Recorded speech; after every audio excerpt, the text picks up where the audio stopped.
Hello and welcome to the Cup of Triathlon podcast. We're brought to you every week by our sponsors, oxygenaddict.com, Triathlon coaching with Coach Rob. We are bikehouse.co.uk for all your cycling needs, and triathlonbox.co.uk to keep everything neat in transition. And Rob, we are joined as well by a fist pump of joy for it is working. It is indeed. It's recording well. And we're also a fist pump of joy for our patrons who help support the show. So if you're one of those guys, thanks very much. And if you're not, get on over to the page and sign up to support the Cup of Tri.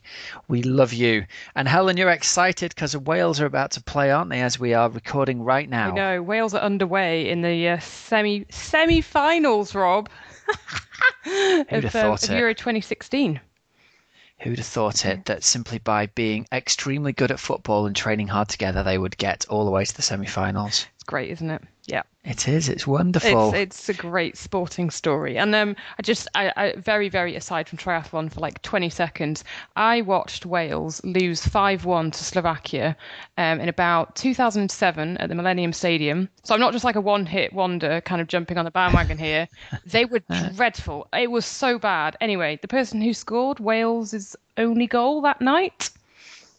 Ryan Giggs. Nope. Gareth Bale, his first Welsh goal. Oh, is that right? Yeah. Well, let's see if he can do the business tonight, eh? Yeah. Well, let's go on to triathlon, shall we? I think so. Let's go on to people who've been doing the business in triathlon. We've got to start with Ironman Germany this weekend. Oh, it always just looks such a good race, Rob.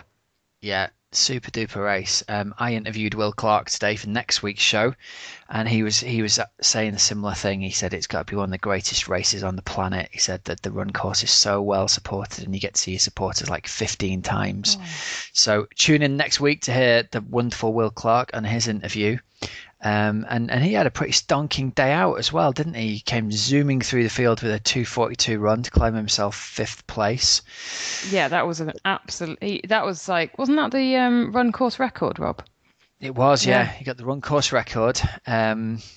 He wasn't quite up to the standard, though, of the zoomingness of our friend Mr. Kienle of Germany, who took the win out. I know, 7:52. There's got to be a few people who are a little bit worried at this point, I think, for Kona this year, because it used to be that Kienle was he can't really swim that well, he's a super biker and he's going to hang on the run. His run was the same speed as Frodeno's old run course record last year. So that kind of puts in perspective, doesn't it? 2:44 on the run to him after biking a 4:12. So we're already getting excited about Kona. I love it. And the other thing is, like, he swam really, really well relative to everyone else, given that the pros got stuck with this incredibly difficult non-wetsuit swim on race day morning. I know, it was like a last-minute decision, wasn't it? It was, yeah. I was chatting with Howell Towell about this. Howell, as you remember, went over and raced. It was his first big pro race, this one, and obviously kicked him right in the teeth, it being a non-wetsuit swim. And he was saying it was really cold on race morning. It was like 12 degrees C, and the water, he said itself, didn't feel that cold when you got in, and it was all right for the first half an hour. But the combined effect of the fact that it wasn't a warm day, 12 degrees is like your standard British morning, isn't it? So I don't think anyone around here had fancy jumping into a lake for the best part of an hour of swimming just in your underpants. No way. No, really, really wouldn't. And that caused Danielle Reef to pull out of the women's race after 20k on the bike. I heard somewhere, or I maybe saw a little clip, that they were saying she kind of rushed through transition and didn't put any extra, like arm warmers or anything like that on. And she was actually trying out a suit to keep her cool in Kona. So probably not the best time to difficult one. To try that out. So that would have been, everyone was so interested to see how she was going to get on, but she had to pull out 20k because of hypothermia. There's a lot of extremely cold people. Hal was saying it was so cold he couldn't get the zip done up on his tri-suit as he got out of the water, and it was like difficult to grip the bars and shivering, freezing cold, and he dropped all his nutrition out of the front of his tri-suit because it was unzipped, and went back to get it. And he pretty much feeds himself on stuff he's made himself with peanut butter balls and things like this. It fell out of his tri-suit and got run over by somebody riding behind him. So he just had that big bag of mush Yeah, so God bless him. But hats off to him, man. He battled on through, did the whole bike ride with nothing but a banana from an aid station, and then pulled out a sub 3 hour marathon, which 42 years old, I don't think is shabby going at all for anybody. That so is decent. That is, yeah, yeah. man. And 20th pro for him, 20th pro place overall. nice, nice. Yeah. John McAvoy, who we had on as well, he finished in 9 hours 10.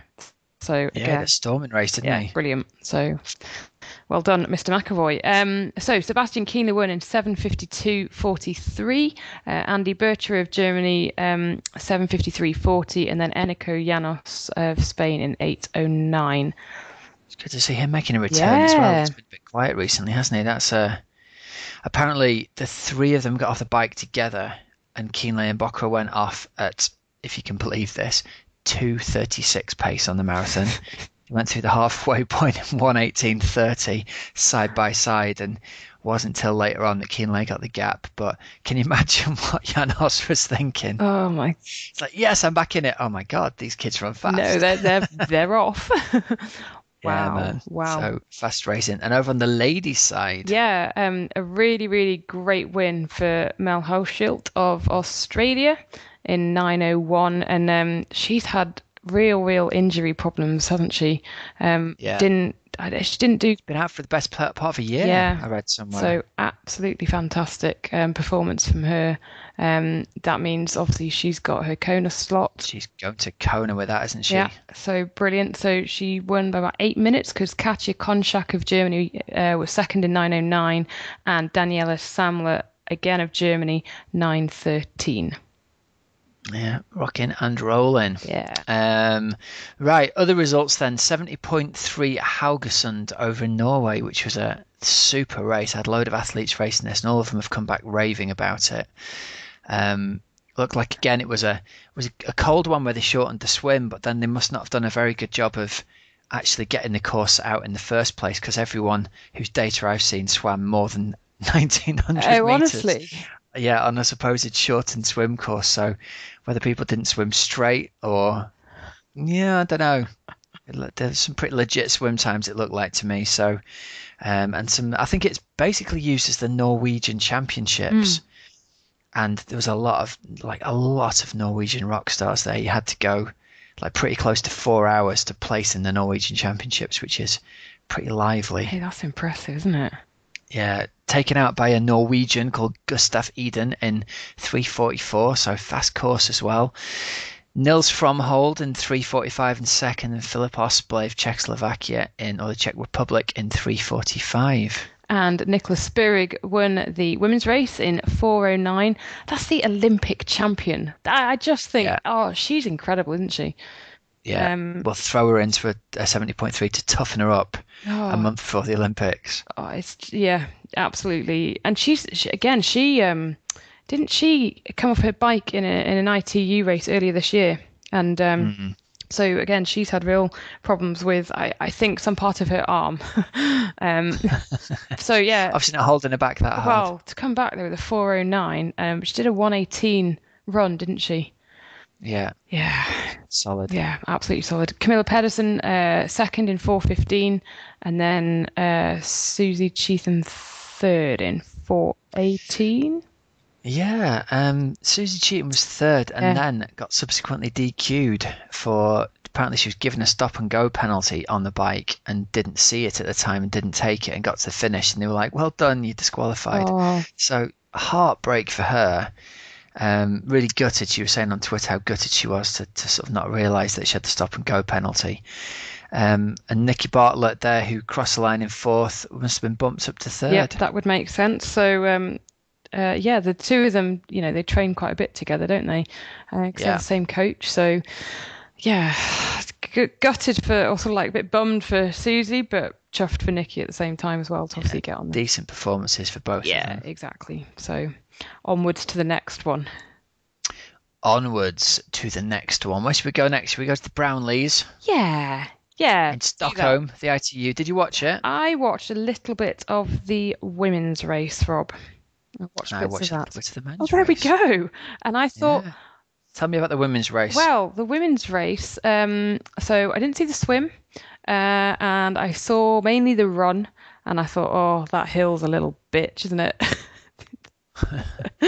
But it was a really impressive performance from Flora Duffy, who won in 2:03:38. She's having such a good season this year, Rob. Yeah, she is. Isn't she? She's leading the World Series now, isn't Yep. she? So, yeah, she's just because she's such a good swimmer as well. And I watched one race of the season this year, and she just took a completely different line to everybody else, and it worked. Tactics worked. She positive in herself, went for it. So yeah, so she won. About 20 seconds ahead of Andrea Hewitt of New Zealand in second, who again is having a really good season, especially given the horrendous things that have happened, out sort of in her personal life. And then great to see Helen Jenkins on the podium again. That's 3 podiums from 3 races for Helen Jenkins. It'd be great if she could snag a medal at the Olympics. Yeah, wouldn't it? I would love that. I reckon her confidence is growing with every single passing race, and if you get her in the lead pack off the bike, man, it's gonna take some athlete to try and battle a medal out of her hands, I reckon. Yeah. And I just think it's Andrea Hewitt and Helen Jenkins. They've both been around now for kind of ages, haven't they?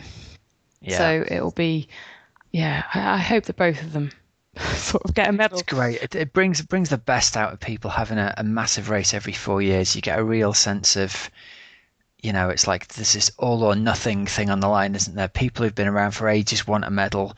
New kids on the block want to get out there and scrap in and get a medal. It's just fantastically exciting. Yeah. Exactly. Let me just give you a quick update, Rob, because our other British triathletes heading to Rio were involved. Vicky Holland was 4th, but Non-Stanford crashed on the bike and had to withdraw, but she didn't injure herself badly, so that's good news. Jodie Stimpson didn't finish either. She was being sick. She wasn't well on the bike, was she? Yeah. Bike, so apparently so. But she's still 3rd in the overall in the series, so. Oh, good stuff. Yeah. So go on then, fill us in. Brownies. Well, it looks like Ali's back on it again. He got the jump on Johnny and took the win out, and said afterwards, in his typical sort of inimitable style, I feel like my run needs a little bit more of a polish. And what did he say? I think I need to run about a minute faster, which I think I can do in the next 6 weeks. So imagine that. Just take a minute off my current 10K time. I read that and I thought, wow. Yeah. I think we'd all love to do that, wouldn't we? Yeah, wouldn't we? I'll just take a handful of seconds off my 10K PP. A minute though, and a minute when you're already running blooming quickly. Well, it must put the fear of God into people, mustn't it? Yeah. I think some of it's mind really games, must do. Rob. Well, we'll see. Yeah. The boy knows his body. Oh no, totally. But I mean, if you're out there openly saying, I can run a minute quicker. Well, if any competitor, you're just like, oh God, well that was already quick. Yeah. All right, and then zooming back to the UK for 70.3, or the Outlaw Half at Holcombe, which was, have I pronounced that correctly? Holcombe? Yeah. Holcombe Hall? Yeah. Holcombe. Yep. Holcombe, with my northern accent. Reece Barkley, interviewed a few weeks ago, took out the men's win, and Kat Foe took out the ladies' win. Yeah, great results for both of them. Catherine Foe she's not really raced for 2 years because she's been concentrating on junior doctoring, or doctoring, I should probably say. So yeah, she won her age group in Cone, didn't she? She's an amazing athlete. And I think she was just saying she wasn't quite sure how it would go. But she said she cared loads about it. We should get her to do a foot race with Jeremy Hunt. And if he wins, then he can impose his contract on the junior doctors. Come on, Jeremy, put your money where your mouth is. Have a run off with Catherine Foe, and if you get to take her down, you can do your stupid contract then. I don't think he would take her down. I've got a feeling that he possibly might not. Yeah. But then he would claim he'd won anyway at the finish line. Yeah. We're going to hear a little bit later on in the show, aren't we, from Heather Fell, who she was 5th in the women's race, former GB modern pentathlete, Rob. Yeah, silver medalist at was it the last Olympics? Or the one before? Beijing. Beijing, there you go. Beijing silver medalist in modern pentathlon. So yeah, she did 29:42 swim. See, she's a decent swimmer. Pretty decent. Yeah. And she had a decent race. She was fifth. So yeah, it's good stuff, man. Catherine Foe won. Laura Fiddler was second. She finished just ahead of me, Rob, at Staffordshire 70.3 last year. Is that right? She was the one I was trying to chase down. Oh, was that her? Yes. The one in the red kit? Yes. Oh, well done, Laura. Yeah, brilliant. So Laura's hats off to you. So that could have been you, Helen. Mm. We need to get you in one of these races. I want to be talking about you on the podium because, let's be honest, it's the only chance the two of us have got of getting on the podium is you doing it. I don't think so. So yeah, Laura Fiddler, congratulations, second in 4:55, and Zoe Smith third in 4:56. Really close race there. Did I give you Kat's time? Kat won in 4:32. That's blooming top fast, 10 overall. She is so quick. Yeah, it's only, what are we talking now? Like only 15 minutes behind the men's winner. Yeah. Wow. Yeah, she is. All right, so men's side, Reece Barclay took it out in 4:17 from Tom Vickery in 4:18.55, so a minute and a half's victory, and Simon George in third. Had been billed as a Simon George against Karl Alexander head-to-head, but Karl had injured his back the week before. I've got a message of him off Facebook here. And he said, I've just been out for a ride on the bike.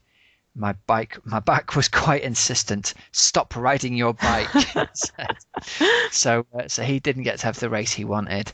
And interestingly, Tom Vickery crossed the line first, and Reece was in a wave before him. Oh. So it's a great photo of Reece Barclay crossing the line and properly, because he knows he's racing for the win. Yeah. Absolutely killing himself down the home straight because he wasn't sure where the other guys were around him. So it's a shame those guys couldn't race head to head, really. Yeah, that sometimes happens, doesn't it? With waves and rolling starts. Wave start for these guys, don't we? Yeah, because sometimes it can. It's getting harder and harder with these rolling starts to know where people started around you, isn't it? Exactly, and so. You might see someone and you kind of think, right, they're there. I'll time it to perfection to get past them or something. And then you do it and you're like, oh, they actually finished. They started 2 minutes ahead of me or whatever, or they 2 minutes behind me. Road. Yeah, exactly. So it's a tricky one. Yeah, but it sounds like it was a good race. And Heather's report, which I think we've got much later on in the show, says really positive things about it. Another superbly organised race. So well done. Is it OSB organised this now? It's again, OSB events. It is OSB events. So, well, they've just recently rebranded by the look of that. Nice little new logo there. Yeah, it's cool. So again, another sort of a success with the Outlaw brand, isn't it? Yeah. So cool. They're doing well. They are doing very well. The races always sell out very, very quickly. Yeah, it's good to have a scrappy underdog in the market, I reckon. I think so. I think you're right there, Rob. Yeah, it's good to get our own little brand going on. I like that. Right, Hells, let's throw in a bit of Coach's Couch action. Yes, so Coach's Couch this week, Rob, is a question from Greg Irving, who says, he's a big fan, he says, is it better to do an FTP test indoors on a turbo or outdoors? He says, my power seems to be consistently lower when riding indoors. Should I perform the test indoors and adjust the result, or attempt to do the test outdoors, which is, practically more difficult to do? Yeah, right. So I think this is one of those questions where it varies for different people. Some people, the numbers can be wildly different indoors and outdoors, and some people it's pretty much the same. So what I'd say is if you do notice the difference, like he obviously has done, the key is you're going to have separate tests done indoors and outdoors, and then you're going to need separate sets of numbers, which isn't as complicated as it sounds because most of the head units let you save different bike profiles. So you could have, 300 watts for outdoors and 280 watts for indoors or whatever it is. But yeah, I would say the key is for you, Greg, by the sound of things, get yourself a separate FTP test done outdoors. And then when you've got a feel for the kind of difference between the indoors and outdoors, that should stay pretty consistent. So if you say, having done the two tests, that one is 10 watts higher or lower than the other, once in future you just do your tests, and I'm presuming you do your test indoors because it's easier to do, you can just adjust your outdoor numbers according to, whatever the delta is between the two of them. Now, something that's worth mentioning is if you want to do an outdoor test, a good way to go about it is simply to go down and do 10-mile time trial. And then that's roughly going to come out in the, for the rock stars, it's going to come out at 20 minutes. And for the slower riders, it's going to come out at closer to 30. But you're going to be there or thereabouts, and you're going to be able to get some good usable data from it. And at least if you do it in an organised event, you've got a bit more of a chance of having a clear-ish run down a straight-ish road that they use for time trialing, which is about all you can hope for, I think, testing outdoors, isn't it? Yeah, definitely. And if you do it at a time trial, it's that whole pinning your number on your back kind of thing. You'll push yourself harder than you would if you went to try to do it on your own, I think. Yeah, I think so. And that gives you a good measure of how hard you can push yourself outdoors. So I think with all these things, you buy one and you think, great, this is going to give me a concrete answer and a number that I can pin my hopes and dreams to. But it kind of fluctuates even on a day-to-day basis. I've talked before about how some days the power comes really easy and you can do 105% of your FTP number. Some days that power comes really hard and you're really chasing the numbers. And it might be that you have to settle for 95% of the number that day. And I think it's natural when you think about it that your muscles are going to absorb a bit more oxygen one day and a bit less the next day, depending on, how well you've slept, hydration, fatigue, all that kind of stuff. So you have to learn to be a bit flexible as you learn your body, I think, really. Sound advice, Rob. I think that is sound advice. Thank you very much. For sure. Right, listen, here's what we're going to do. We have stacks of interviews lined up for you. We're really rocking and rolling with the interviews at the moment. So first up, we're going to have an interview with Karl Alexander, who has obviously just pulled out of this half outlaw to save his back for the full outlaw in a few weeks' time. But he recently won the half outlaw that was held in Nottingham. As soon as that interview's over, we've got the interview that you did, Hells, with Parys Edwards. Yeah, that's right. So Parys Edwards, she's great. And you're going to learn loads from her. She's a physiotherapist, but clearly she's a pro athlete as well. And she recently has spent quite a bit of time on the sidelines. Sorry, that sounds very football-like, doesn't it? Anyway, she's been out injured. You're watching the match in the background. No, not yet. Not got it on yet. Oh, God. Ugh. Cliche. Anyway, she has been out. She made her return at Durban 70.3 a couple of weeks ago. She got second. And man, that race sounds really scary. She goes on to chat about that. I also need to mention from Parys, she wants to thank Ben Thompson Cycle Works in Southfields. It's a bike store who help her out a lot. So shout out to them. Cool. But yeah, Parys, great interview. And if you have been injured or anything like that, she's really good on returning from injury and also racing in the heat because she had a great run in some of the races in Asia. When we first started this podcast, Rob, we were mentioning her on the podium like every week. We've talked about her for for a year and a half, haven't we? Yeah. So it's great to get her on. And I also want to give a shout out to Karl's sponsors, Erdinger Alcohol Free, who very kindly have put up some prezzies for the listeners of the show. So they've given a 24-pack of alcohol-free beer, a run visor, a transition backpack, and a water bottle. And all you've got to do to win it is to like the Cup of Tri Facebook page and share the post that's on there with all your friends about the competition. Try and get them to share it as well. And then we're going to randomly draw a winner next week, and you're going to get some beer, a hat, a bag, and a cup through the post. Which, I mean, what could be nicer, Helen? Nothing. What could be nicer? Nothing. Getting peanut butter through the post, which once happened to me. I was very excited by that. But no, I did once get an Erdinger alcohol-free visor and bottle in a competition. Oh, nice. Yeah, well, there we go. We're paying it back, paying it forward. Exactly. Good stuff. All right, so listen, we're going to hand you over to this week's interviews, but before that, we're going to have a word from our sponsors. I created Team Oxygen Addict as a way to make access to expert coaching more affordable. We offer 95% of the benefit of one-to-one coaching for about half the price. Now, as a Team Oxygen Addict member, you'll get an event-specific training plan that's guaranteed to get you into top shape for your Ironman or 70.3 event. You'll get access to our private members website that contains video tutorials for swim drills and coaching podcasts, and we have regular live coaching webinars where I deliver live seminars to our athletes where I answer your questions live on air. Best of all, as a team member, you'll get access to me for coaching advice within our private Facebook group, where you can also chat with the other team members. And this is the real gold of the team, the supportive and positive atmosphere that's developed amongst our team members. On a daily basis, they're all in there talking about their training, and I'm in there offering support and advice where it's needed. Now, if you're concerned that a generic training plan isn't the best way to make the most of your valuable training time, Team Oxygen Addict is for you. You get to ask my advice on how to best use your time that week, and I'll guide you so your plan meets your goals and your available time. I wish something like Team Oxygen Addict had been available when I was at the start of my triathlon journey. I'd have saved a ton of time thinking about how I should have been training, and instead I could just have concentrated on getting the training done and then recovering. All this is available for a monthly cost of just £65. So if you're ready to take your triathlon performance to the next level, I encourage you to go over to team.oxygenaddict.com and sign up today. Again, that's team.oxygenaddict.com. All right, great. So it's really good to be able to have Karl Alexander join us on the show. Karl, thanks very much for taking time out of your busy recovery schedule, as it probably is at the moment, mate. It is indeed, yeah. Legs are fantastic at the Outlaw Half recently. Yeah, legs are a little bit tender, to say the least. I've done a little bit of training this week, kind of going through the motions.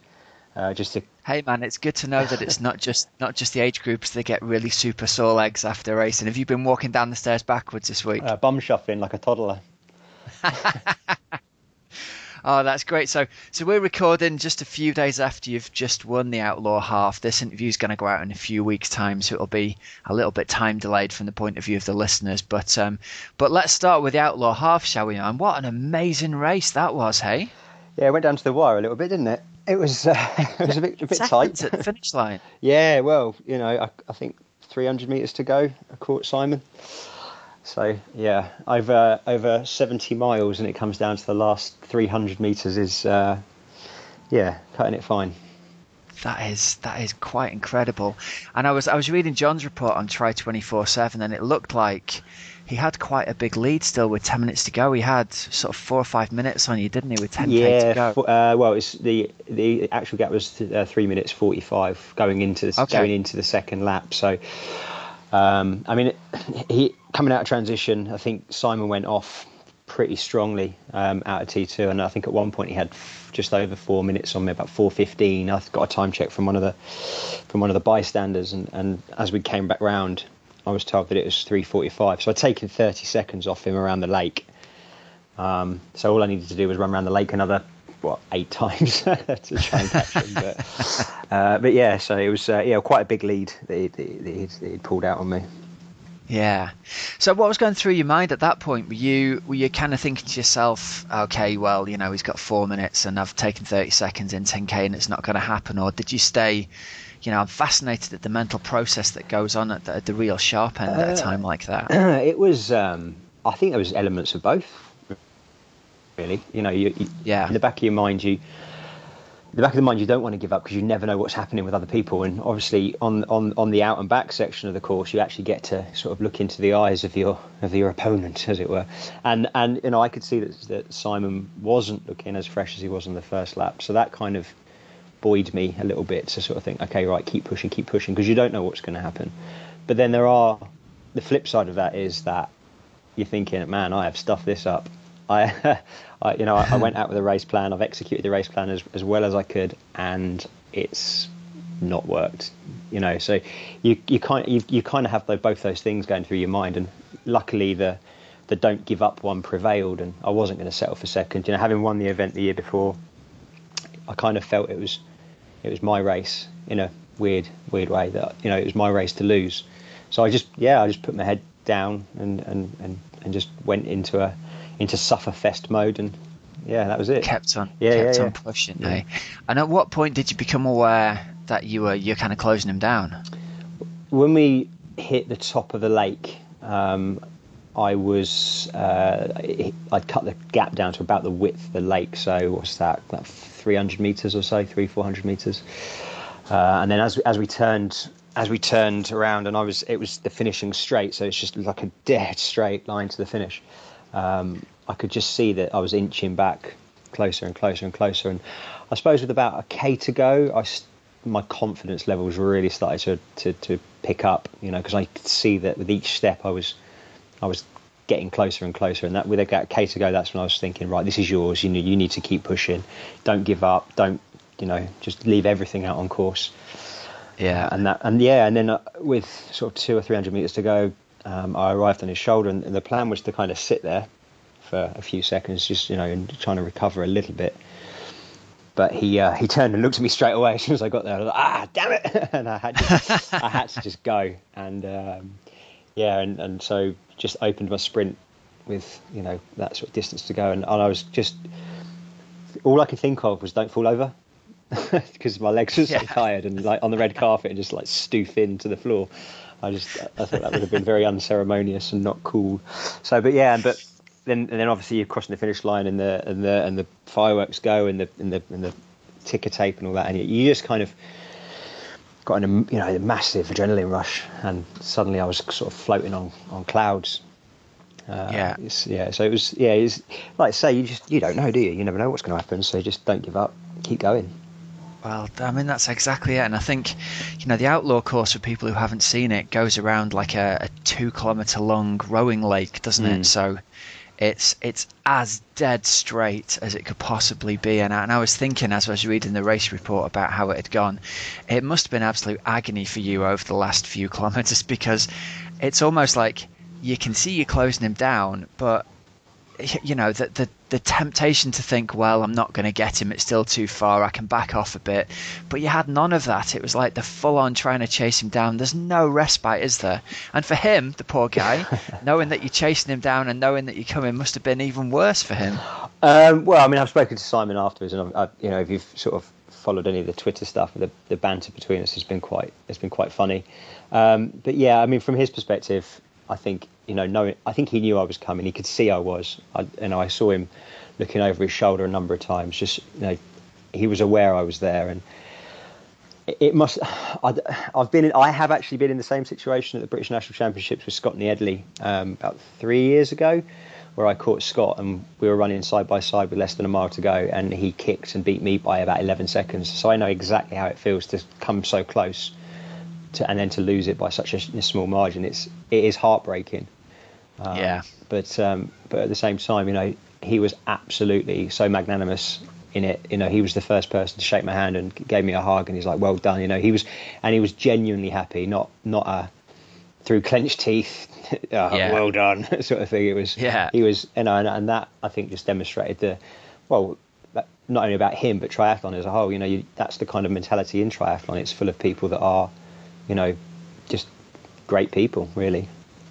Absolutely. And it sounds like the two of you got the best out of each other on the day as well, and you can't really ask for more than that out of racing, can you? Well, again, you can't. You leave yourself bare, and there's no other thing than sport, I don't think, that actually shows a person for who they are. When your mind is screaming at you and your body wants to stop, can you, do you have that fortitude to keep pushing through?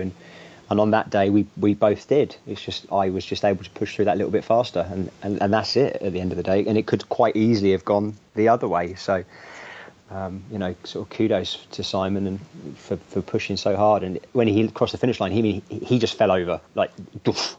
So there was no doubt that he had given absolutely 100% in trying to win that. Superb.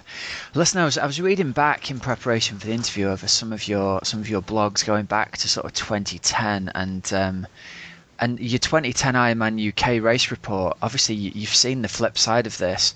It was talking about how you were closing down on the leader and second place in your age group with half a mile to go and suffered those hideous hamstring cramps. So you've been through that whole thing as well, haven't you? Yeah. I remember that race as well now. Yeah, it was. I used to suffer from cramps really badly, and I'd been all right for most of that event, and then Yeah, I think that last few miles pushing really hard, and my legs just gave up. Like, no, not today, not today, fella. So yeah, it is agonising, but at the same time, it fuels you to do it again. To come so close and to have that as in the back of your mind as a kind of like an inspiration and motivation to push you, I think it's quite a powerful tool. To have that in the back of your mind, knowing that, and knowing you can go that deep as well. So, the training sessions afterwards, the training sessions you can do, knowing how far you can push yourself, you'll train that little bit harder. So when you come to race again, you could race that little bit faster. So it has its upshots, and it's a great learning experience. In fact, there's nothing teaches you more about your performances than when you lose. I mean, it's Sir Clive Woodward with the all-conquering 2013 England rugby squad. They analysed the wins, but they looked at the losses. They looked at everything, and I think that's a really important thing from a winner or second place, or to the guys bringing up the rear of the field. Everyone can learn a lesson from their performances. Yeah. Hey, listen, I want to go back to something you said a minute ago. You said that your race hadn't exactly gone to plan at the Outlaw Half, and you were considering, like, I've really messed this up. What was the plan you went in with, and in what way do you feel you didn't sort of deliver on that? So the plan was, so a little bit of obviously the back. Simon raced Outlaw Half the year before when I won, and he was knocked off the podium by Alex Foster, who was in a wave afterwards. And I know through Simon's social media, things like Strava, I know that he's in good form, he's coming strong. And a lot of the pre-race build-up was around me, around Matt Bottrill, Joel Jameson, and a few other guys that were, on paper were there and could take the win. But Simon was flying very much under the radar. There was no mention of him, and I knew that he would be a threat. He's a very strong athlete, and he's a very strong swimmer. And I knew that his game plan would be to really hit the swim hard, get that gap on me, because he knows he can get sort of 2 to 3 minutes on me in the swim, and then really bike and try and maintain that gap. So I wanted to kind of match that, swim quite hard, limit that loss, and then bike hard, but not so hard as I would blow up my legs. And that was the kind of the race plan. And obviously what I didn't counter was that Simon would go on to have a faster bike split than me and open that gap up. I didn't, from previous history, I've always been faster on the bike. So he did an exceptionally fast bike split and put another minute into me there. So that's where I kind of think, maybe I didn't go quite as hard as I should have on the bike. And that's where I was starting to think about, have I stuffed this up? Because, I didn't really play to the bike strength that I've got. I should have pushed harder. But obviously it kind of worked out in the end. Yeah, it did. It worked out beautifully. And did you get off the bike pretty much side by side with Matt Bottrill? Did he manage to ride himself through and up onto your shoulder? Yeah, he did. Yeah, it was a phenomenal bike split. 2:10. I think he was averaging about 27 miles an hour until the last couple of miles, where I'm sure you're familiar with the course, but it goes through Holme-Pierpont Hall, and it is just like. Well, it is someone's garden. Speed will pedal. Yeah. It's just potholed and gravel, and there's cattle grids, and it's not a great stretch of road, and so you even by the best will in the world, you're gonna cut some speed there, because you don't want to ruin your race. Hitting a pothole or puncturing with a mile to go would be just soul destroying. Yeah. So and I arrived in transition. I dismounted, and I could kind of hear like that familiar of a disc behind me, and there he was, the engine that is Matt Bottrill was sat behind me. And what were your thoughts regarding that? I've spoken to a couple of guys at your sort of level who were saying, I feel like I've got to really lift my biking this year, because we just don't know. Matt's coming into the sport, and we don't know how fast he's going to ride in triathlon. Has he been a concern and a motivator for you during the winter? I've not thought about it a lot. I have thought about it in relation to the Outlaw Half, when I found out he was racing at Outlaw Half.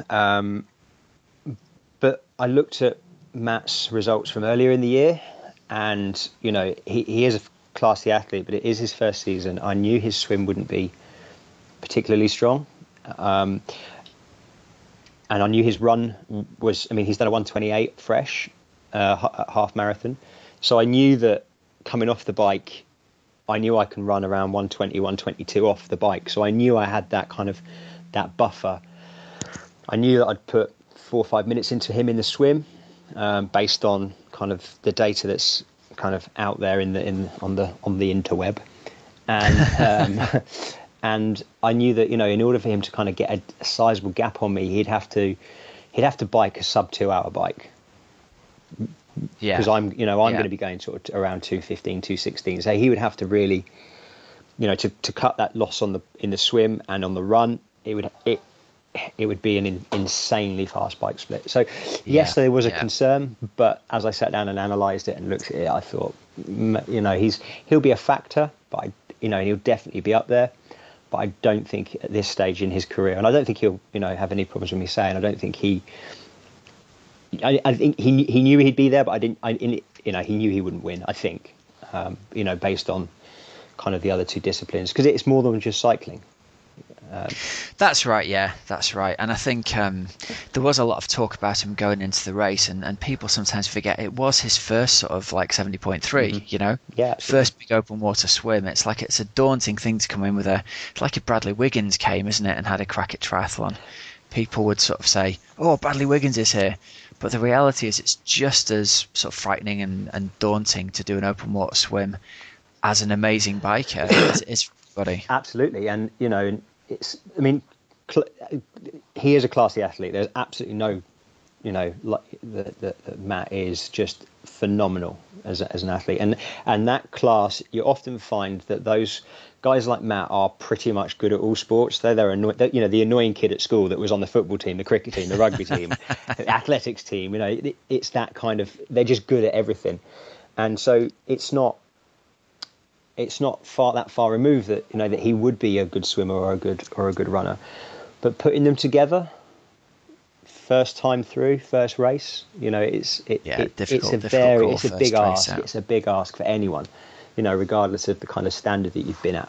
It's you can't just expect to walk into something and win it off the bat, as it were.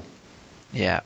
And top 10 overall for him, I think, was a really solid performance in his first race out. And fantastic performance. I think it's absolutely amazing. You guys have got some good battles in your future next year and the year after, for sure, man. Yeah. Well, and it's good. I welcome it. It's the reason we race, is to. We're all racers. We love that feeling. It's that process of the training and the racing is, there's nothing else like it.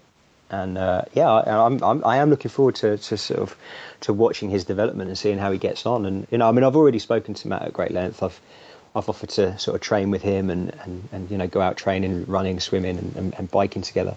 So it's good for the sport because there's going to be other cyclists, time trialists are going to look at what Matt's done, and they're going to be potentially or hopefully inspired to give triathlon a chance, and that just grows this sport even more.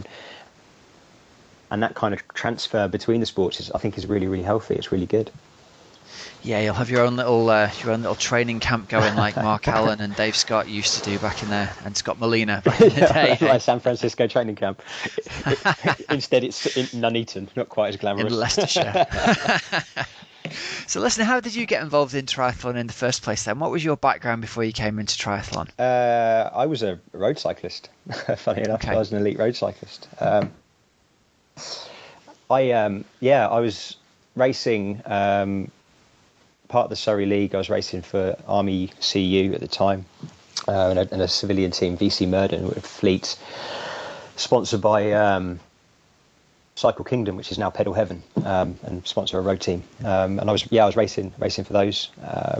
Went out to Belgium a few times with a guy called John Barkley to do some Camessa racing and stuff. And that was kind of my background was just cycling. Was just riding my bike, and I kind of I saw obviously I'd heard of triathlon. A friend of mine when I was in the army was training a lot for triathlon, and I saw a piece on Transworld Sport about the Ironman in Hawaii, and I was like, wow, that looks that looks pretty cool, watching. Do you know, that's exactly how I got into it. Transport Sport. That was brilliant, wasn't it? Sunday mornings, Channel 4, couldn't beat it. Sunday morning, yeah. It was like, that sort of section on a Sunday morning, if you think to the film Dodgeball, where they talk about the Ocho, the obscure sports quarterly, it was that, wouldn't it? It was like kabaddi wrestling and stuff like that. It was really weird. But yeah, no, I saw that and I was like, oh, that's amazing. I want to give it a go. And so just a few months later, I was getting in the water at Wimbleball Lake to do half Ironman UK. And then about a month later, I was down in Sherborne, ready for the Ironman UK. That was 2006, so 10 years ago. Wow, there you go. And obviously you came in with a really strong cycling pedigree. What was your swimming like and what was your running like when you started out in the sport, and how have they progressed over the years? My swimming was okay. As a kid, I did some competitive swimming. But me and early mornings aren't that great. So yeah, my swimming was okay. I was never going to set the world on fire. And my running, obviously being in the army, a lot of the fitness in the army is running. So you go out on PT with the guys, you go for a run. Where I'm ex Para, so we had the army training area in Aldershot when we were based in Aldershot. So there was a lot of cross country running up and down a lot of hills. A lot of tabbing, which is so essentially with a Bergen weighing up to sort of 30 odd pounds, your weapon, full kit, and walking at a very kind of fast pace, essentially. So there's a lot of that was kind of like the background. So in terms of endurance, I think I was probably okay. I was a fairly solid runner, just based on the fact that I had to do lots of running because I was in the army. And then to make the transition wasn't too hard. Well, it was coming purely as a cyclist, because running on cyclists' legs is never it takes some getting used to. Well, I think there's a lot of people could probably learn stuff from you about this, because most people come into triathlon from a different sport. What tips would you have for guys who are just coming into the sport and they want to step up and do half Ironman or full Ironman, coming from say a background in cycling or as you've done? What learning points can we take away from your journey, I guess? I think, and this is something that I would say now, if you asked me 10 years ago, I probably would have said something different, but I'd say now is patience, is not trying. It's very easy to look at your kind of your peers and say, okay, well, he's doing this, he's doing that, he's doing this. And of course he's able to do those sessions because he's been involved in the sport a lot longer. His physiological adaptations are already in place. He's not having to worry about, transference of muscle from cycling to running because he's been doing it for a long time. So it's just about having patience and saying, these are my goals. This is what I want to do. Forget about what they're doing. Concentrate on your own process, your own way of doing things, and just be patient with it, because it will happen. Like anything, if you put in the time and the dedication and the hard work, there will be a reward. There will be that payoff, and it's too easy to kind of want it right now, rather than wanting to say, okay, when I can't have it now because I need to do the training now, but in 6 months' time, I'll be there. And it's just having that patience to stick to it. And I think that's the biggest message that I'd say is, just stick with it. Don't be put off. What's a typical training week look like for you? How do you kind of structure it? Because obviously you're a busy guy. You work. You've got kids. How do you fit all the training in around? Well, I mean, I'm very lucky. All of that. Yeah, I'm very lucky in that I work from home, or I work from anywhere with an internet connection, most of the time. So I'm able to kind of fit the things in a lot easier than a lot of people that say have an office job, a 9 to 5, which is very difficult. When I was in a 9 to 5 office job, living in High Wycombe, working in Watford, it's 21 miles. So I used to commute on the bike most days, and for that I had a cyclocross bike, and I would just hammer it to work, day's work, and then hammer it home. Maybe with a run at lunchtime, or one of the guys that I used to work with, we used to go to the swimming pool together at lunchtime and do a sort of half an hour swim set. So it's just trying to fit things in as best you can. And the joy of doing it that way was that when I got home of an evening, so I finished work at 5 o'clock, by the time I'm changed and I've gotten home, it's about 6:30. I'm still spending some time with the girls, my kids. I was still seeing them, because once I was in, I was in. I wasn't going back out to do another session, and I think that was the important thing. Is finding that balance. Now, because I work from home, my kids are sick of the sight of me. I'm always here. So, I take them to school in the mornings, and then I've got the day to train, which, and then because it doesn't really matter when I do the work that I do, as long as it's kind of done. So I can do it at 8. Yeah, I can do it at 8. My wife's watching Great British Sewing Bee. I can just plug into the world and do something else. Yeah, gotcha. And how many sort of swims, bikes, and runs do you do a week at the moment?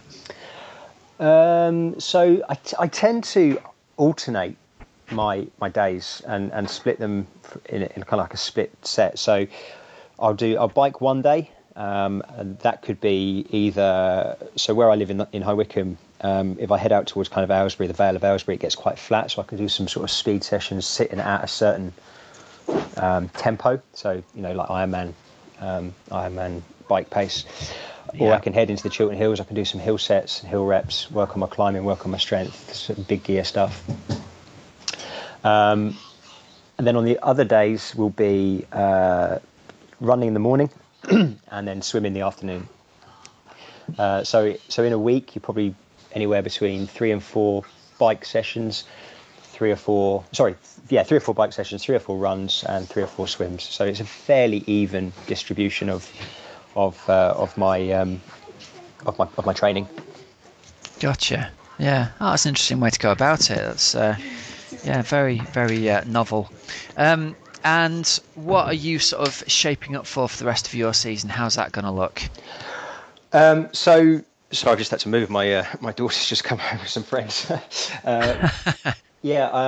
I have. It's all good. We're a family show. So the next race on the agenda was going to be Triathlon X, Wasdale Tri. But not backed out of your head-to-head with me, have you? I have. Unfortunately, I have. I'm Carl, now going to be in preparation for racing you, mate. I want you to know I've swum almost 20 minutes this month. Wow! and you're backing out. I've psyched you out with my Strava, clearly. That's it. I took one look. I was like, no way. Oh, you've broken my heart. I was looking forward to me getting off the bike as you were finishing the run. No, so unfortunately, it was. Last year I set myself a target of doing the outlaw full double, being that I was in the very unique position that I was able to do it, and then that I'd won the outlaw half last year, and probably maybe touch on that a little bit later, but doing 2 Ironman events in 2 weeks is a stupid idea and should never be repeated. And so this year I'm very fortunate that I'm back in that position. So I've decided to rejig my season. Outlaw full was always going to be on there on my race schedule, but with the nature of Triathlon X, with the cross country or the Fell Marathon, I just think that the potential risk of injury is a bit too high for me to do the race and go into the outlaw full with any kind of eyes on the prize, as it were. So I think I'm being sensible. I hope I'm being sensible. If you're doing the outlaw 4 weeks later, it's not much time for recovery either, is it really? I guess not at all. And I found that whilst I can recover reasonably well after an Ironman, I don't want to. I just don't want to put my body in that position again like I did last year, because it's just idiotic. Now, you've alluded to this, but last year the double you're talking about was the Bastion, followed 2 weeks later by the Outlaw. Is that right? It was, yeah. So the Bastion, for those that don't know, is based at Hever Castle in Kent. It's one of the Castle Triathlon Series events, and it's brutal. It is just up and down all day. The bike profile is like a shark's tooth. It's just up and down, up and down, up and down. And I think over the course of the bike and the run, there's about 10,000 feet of climbing all in. So it is no mean event. And I raced that, and then 2 weeks later I raced the Outlaw. And the trouble was, when doing the Bastion, in the back of my mind I knew I had the Outlaw 2 weeks, so I wasn't giving my all at the Bastion. And then transversely, when I got to the Outlaw, I had the Bastion in my legs, so wasn't able to give my all. Yeah. And basically messed up 2 events rather than so. Yeah, hey, but we live and learn. So where was your overall position at the Outlaw last year then? I was 5th at the Outlaw last year. So you had Mark Livesey on the podcast a few months back. That's right. He overtook me and asked me to race the Rubicon, if you recall. Yeah. And that was about 30k into the marathon. I was in 3rd, and Mark ran past, and I had nothing. I just had to be magnanimous in defeat and say, "Yeah, see you at the finish, mate." Yeah, off you go. And then on the final straight down the lake, I can't remember the chap's name now. Overtook me, RAF guy, I think. He overtook me into 4th and pushed me back into 5th. So yeah, it was I was going well, but when the legs fell off, wow, it was just spectacular. I think that the bang could have been heard from space when I popped. Well, I think the good thing is, listening to this, everyone can relate to the marathon in a Ironman not going the way you hoped it to. Everyone can relate to the fact that, you run a half marathon full of hope, and then you've got 10k of pain and 10k of reality, haven't you? And you basically get what you're given at that point in the race. And some days you get really good legs with 10k to go, and other days you've got to grit your teeth, and every step is hideously painful. So it's certainly great to hear someone at the very top end of the sport like you has days like that still as well, mate. I think, yeah, I mean, I seem to think that I have the grit in your teeth more than I have the floaty legs. Any triathlon, regardless of distance, they're hard. If you're racing them flat out, whether it's a super sprint, a sprint, an Olympic, a middle, or a full Ironman, they're hard in different ways, but they're all hard. There's no such thing as an easy triathlon. If you're really pushing hard, then they all hurt.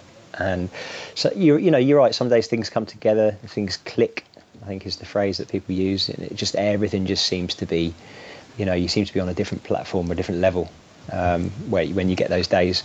And other days it feels like you feel like you look around, why am I towing a kayak? Is how it feels. It's like swimming in treacle, and there's no rhyme nor reason to it. It's just one of those things. But you just got to take the rough with the smooth, and don't because you don't know. And again, you don't know how things are going to pan out later in the event. You might have a second wind or a third wind, or you just got to keep plugging away at it.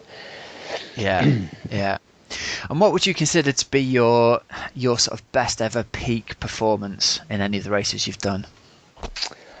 I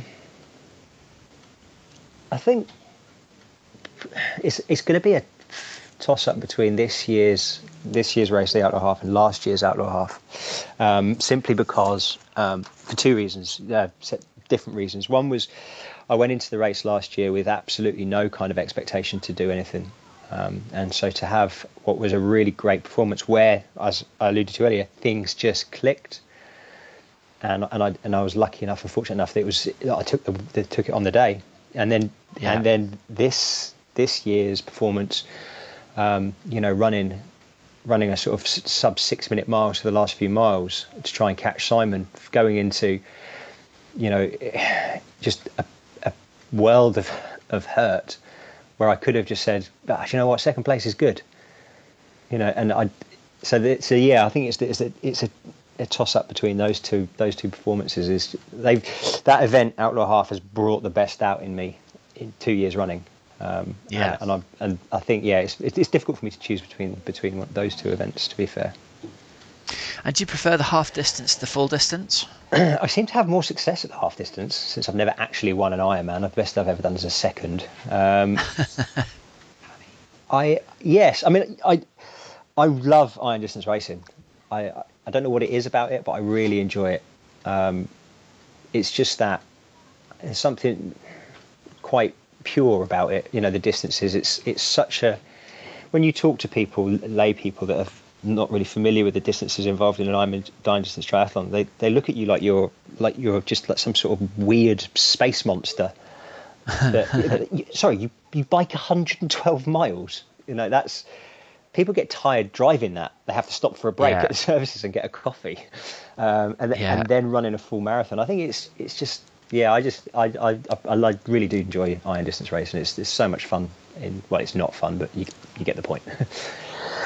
Yeah, no, I know exactly where you're coming from. There's something beautiful about the fact there's a full marathon at the end of it, and people can kind of, it's inspiring, isn't it? It's an inspirational idea to go and do that event. Absolutely, and if you read some of and I'm a real sucker for the people stories, the people that have overcome adversity to get to the position they're at, or they're doing it for the memory of someone, or to honour someone. I think to use that as a vehicle to to generate money for charity and to remember someone you loved and you've lost and stuff, I think it's just amazing that people will train for a year and do an Ironman. Is just fantastic.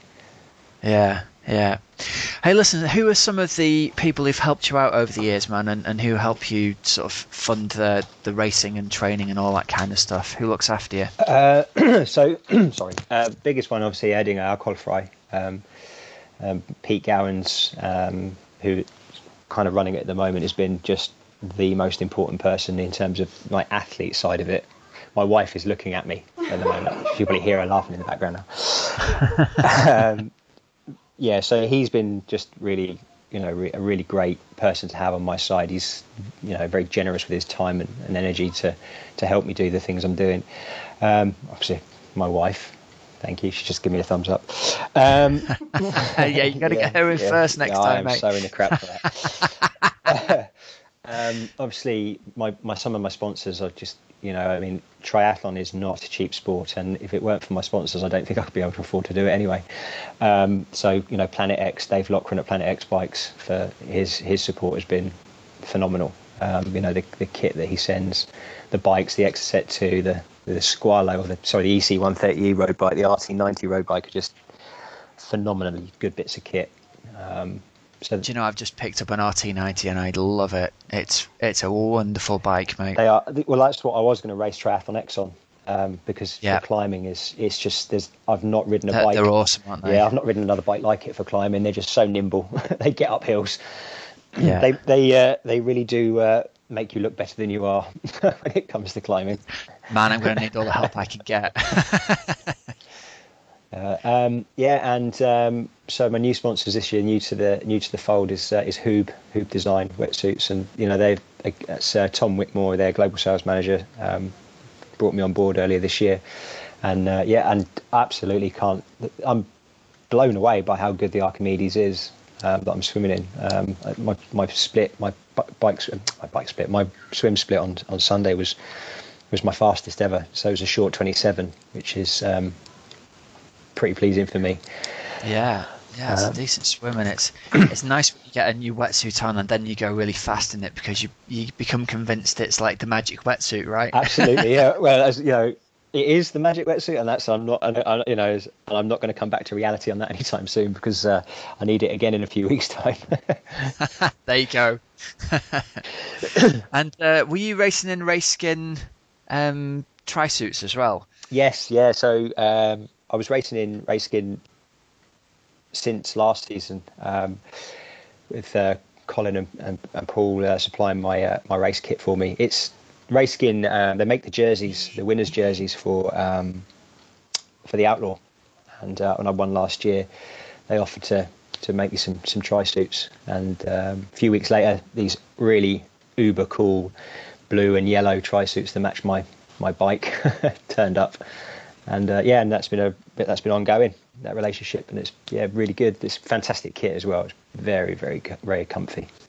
Yeah, we've had the Team Oxygen Addict kit made up by them, and it's good stuff, man. Good. We've got those new skin suits are superb. Yeah, they're very good. Even though I do look a little bit strange wearing mine around the house. Why are you wearing it around the house? That's just weird. Yeah.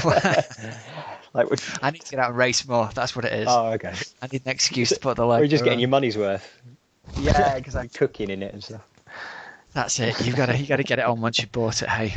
That's it. Hey, well, listen, man, thanks very much for coming on and taking the time to be interviewed by us. We wish you all the luck in the world for your quest for the double with the half outlaw and full outlaw in one season. It'd be brilliant to see you pull it off, mate. Thank you. If people want to find out more about you, have you got a website they can go to? I did have a website, but all I ever did was just write for try247.com. So if you just go to try247.com and search me, there's just everything's there. All your stuff. All my stuff is there. Yeah. It's good as well, man. I like your writing. You're a good writer, and I like your race report. So people should go and check that out. Thank you. All right, mate. Listen, thanks very much for your time, and I hope we can catch up again with you soon. Yeah, looking forward to it. Cheers, Rob. Cheers, mate. Take care. Parys Edwards, hello, and welcome to the Cover of Triathlon podcast. How are you? I am so well. Thanks very much for having me. This feels a little bit like the triathlon equivalent of making it onto a question of sport. So delighted. So Parys, where am I talking to you at the moment? Where are you? Yes, I'm in Johannesburg, South Africa. I raced Durban on the weekend, and I'm here with my family for a week before flying back to London on Sunday. Now, Durban was pretty special because it was your first race back in a wee while, wasn't it? Oh, it was a long-awaited race. 10 months pretty much since my last race due to injury. So really special day from that point of view, and what a cracker of a comeback race. Because you had won it the year before, hadn't you? So did you go into it hoping that you might be able to get back on the top of the podium, or were you just hoping to get to the finish line? Honestly, I wanted to win it again. Definitely. It's a small pro field because it doesn't have a lot of prize money. It's not a championship status race. So I knew who was racing, other than if Jodie Swallow raced, and then obviously that changed the ball game. But no, I'm a competitive little soul, and I was gunning for the win, and that's what I've set my sights on. So in some ways, a little bit disappointed with second, but considering how the race unfolded, I'll take it. Yeah, Parys, talk us through that race, because the age groupers didn't have to do the swim, did they? But you pros did have to do the swim. Yeah, that this time of year in Durban, they're always going to have that problem, and I think the race organisers are going to have to consider the timing or where the swim takes place, because there's a sandbank out from the beach, and so the waves break in deep water, and when there's a big tide, you're in trouble. And they 100% made the right call for the age groupers not swimming. And I think that us pros shouldn't have swum either. I mean, there were, and not exaggerating, near-death experiences by two of the professionals who are stronger swimmers than me. So I feel very fortunate. But no, the current, you couldn't imagine the current. There was a very, very strong riptide pulling to the left. So as we dived into the water and started swimming, we all just got dragged towards this pier. And I lost sight of everyone very quickly, and I thought I was the only one that was far off course, but I believe everyone bar one person sort of managed to, one guy managed to get straight to the buoy. The rest of us were pulled to the wrong side of the buoy, and we had to swim back against the current around that first turning buoy. And then once we got there were no buoys on the course because they couldn't stay there. The conditions were so rough, the swell was so high. So we were swimming blind. We didn't have a clue. You just had to keep the shore on your left and look for that last turning buoy, which ended up also getting dragged a couple of K down the coast. So in the end, there was no final turning buoy to turn around other than being told by a jet ski guy, look, you can turn in now. And then we had to try and get through the waves back onto the beach, and that's when people ended up in a lot of trouble. And Stuart Murray ended up having to be rescued by a lifesaver on a jet ski. And in fact, I had a conversation with Jodie Swallow in the evening, and she said she went into the water up to her waist to pull him out the water. She said his eyes had gone. She said he was in big trouble. And, he really and truly is lucky to be here. So unfortunately he was DQ'd, but I think in the grand scheme of things, he's feeling grateful. So it was crazy. Crazy race. Sounds so scary to have to be in that position. Especially as a non-swimmer. I said a few prayers, and it was more as well the mental effect, because I knew that I had dropped off the pack, and I thought I was the only one that had now had to swim extra against the current. And I ended up swimming through the pack, and they were going in the right direction, and I was still trying to get back to the first turning buoy. And in your head, your mind is your worst enemy sometimes, and I was just like, you idiot, you are the only plonker that has done this, and you're having the worst start to this race. And I knew if I was going to win it, that Anna Watkinson would be my biggest competition, and we have similar bike and run abilities and similar swim abilities, so I couldn't afford to make a mistake on the swim. And here I'd made a mistake straight up. First few minutes of the race, worst possible outcome. And it was mentally really hard for me to keep going, and I just I just thought, right, I'm not giving up in the swim. Let's just get through the swim and see where I'm at. And I thought I'd have about a 15-minute deficit coming out the water, but as it turned out, it was 8 minutes.